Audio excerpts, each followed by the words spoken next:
Terima kasih Anda masih bersama kami di Berita Padang. Bagi Anda yang baru saja bergabung, kami hadirkan kembali 3 berita utama pada pagi hari ini.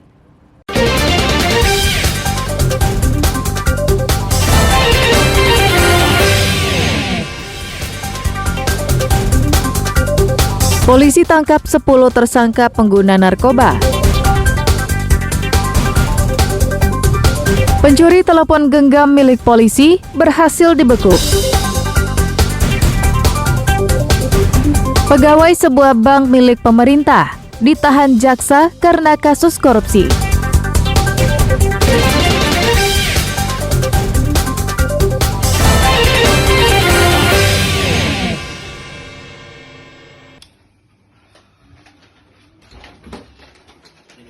Satres Narkoba Polres Pesisir Selatan menangkap 10 tersangka penyalahgunaan narkoba selama 1 pekan terakhir. Mereka ditangkap di 4 kecamatan, yaitu Kecamatan Bayang, Kecamatan Sutra, Kecamatan Ranah Pesisir, dan Kecamatan Air Pura.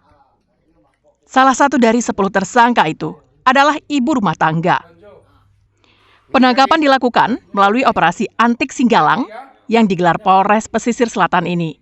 Berhasil menyita 7 paket sabu-sabu dan 6 paket ganja kering.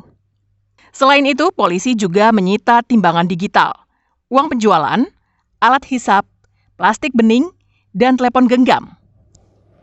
Dari 10 tersangka, 9 diantaranya adalah pengedar sekaligus sebagai pemakai narkoba. Sedangkan 1 orang lainnya hanya pemakai narkoba. Para tersangka dijerat Undang-Undang Nomor 35 Tahun 2009 tentang narkotika dengan ancaman hukuman penjara paling lama 20 tahun. Dalam rangka operasi Antik Singgalang 2024 Narkoba Polres Pesisir Selatan dari tanggal 2 sampai tanggal 7 Mei 2024 ini telah berhasil mengamankan 10 orang pelaku penyalahgunaan narkoba di berbagai kecamatan yang tersebar di 4 kecamatan di Kabupaten Pesisir Selatan. Untuk tersangka yang kita amankan itu sebanyak 10 orang, terdiri dari 9 orang laki-laki dan 1 orang perempuan. Penangkapan para pengedar dan pengguna narkoba ini akan terus dilakukan secara gencar untuk mengurangi peredaran narkoba di Kabupaten paling selatan Sumatera Barat ini. Banta Fauzan melaporkan dari Pesisir Selatan.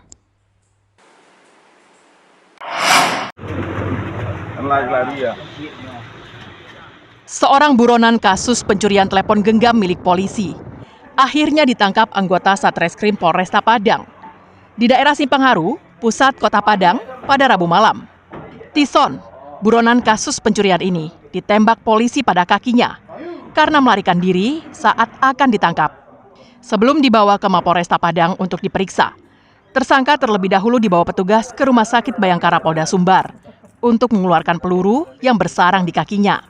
Pria 26 tahun ini telah masuk daftar pencarian orang sejak tahun lalu karena mencuri sebuah telepon genggam milik seorang polisi di rumahnya di daerah Siteba. Rekannya sudah terlebih dahulu ditangkap polisi. Namun saat itu pelaku berhasil kabur. Mendapatkan laporan ada pencurian sebuah handphone penyelidikan sebelumnya dan berhasil tim kita mengamankannya, yang merupakan teman dari tersangka 363. Melakukan pengamanan yang bersangkutan berusaha melarikan diri, makanya kita memberikan tindakan tegas struktur pada yang bersangkutan. Dalam catatan polisi, tersangka ternyata seorang residivis atas kasus yang sama. Kali ini, Tison akan kembali menghuni lembaga pemasyarakatan dalam waktu yang lama, karena polisi menjeratnya dengan pasal 363 KUHP tentang pencurian dengan ancaman hukuman di atas 5 tahun penjara. Alfi melaporkan dari Padang.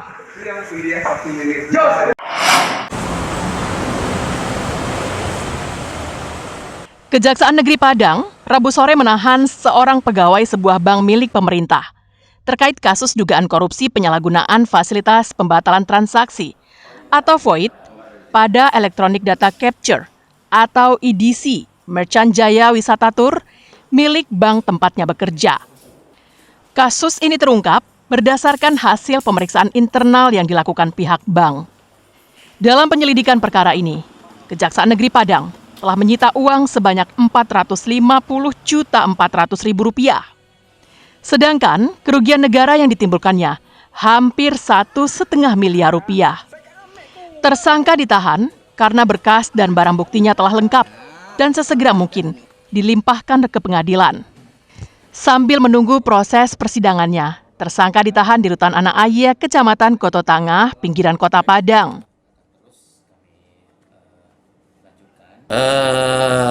Tadinya kami akan menahan di Rutan Muaro, tapi Muaro sudah over capacity, jadi dialihkan ke Rutan Anak Air ya. Untuk kerugian totalnya itu 1,445 M, 1.450.000.000 ya. Kasus ini telah berlangsung sejak tahun 2019 hingga tahun 2023. Modus yang ditemukan kejaksaan adalah tersangka membuat badan usaha yang bergerak di bidang biro perjalanan. Kemudian, tersangka mengirimkan dana dari satu rekening ke rekening lain. Hanya saja, ketika melakukan transfer itu, ia memanfaatkan fasilitas pembatalan transaksi atau void. Akibat tindakannya, tersangka diuntungkan karena dana yang ditransfer tetap masuk ke rekening penerima. Sedangkan pengirim juga mendapatkan pengembalian dana dari bank setelah pembatalan dilakukan. Robiham melaporkan dari Padang.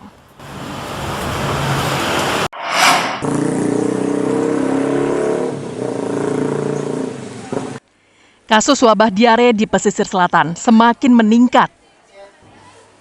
Hingga kini, jumlah kasus diare di Kecamatan Sutra terus bertambah. Dari 202 kasus yang terjadi, 5 diantaranya meninggal dunia. Rata-rata yang terjangkit diare dan meninggal dunia adalah balita, dengan persentase 58%. Pelaksana tugas Kepala Dinas Kesehatan Pesisir Selatan mengatakan, dari 202 kasus yang muncul di Kecamatan Sutra, sebanyak 123 orang dinyatakan sembuh.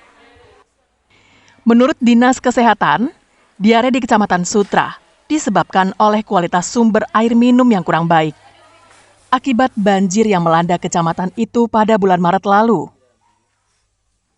Hal itu diketahui Dinas Kesehatan saat petugasnya mendatangi daerah bencana untuk mendata korban diare.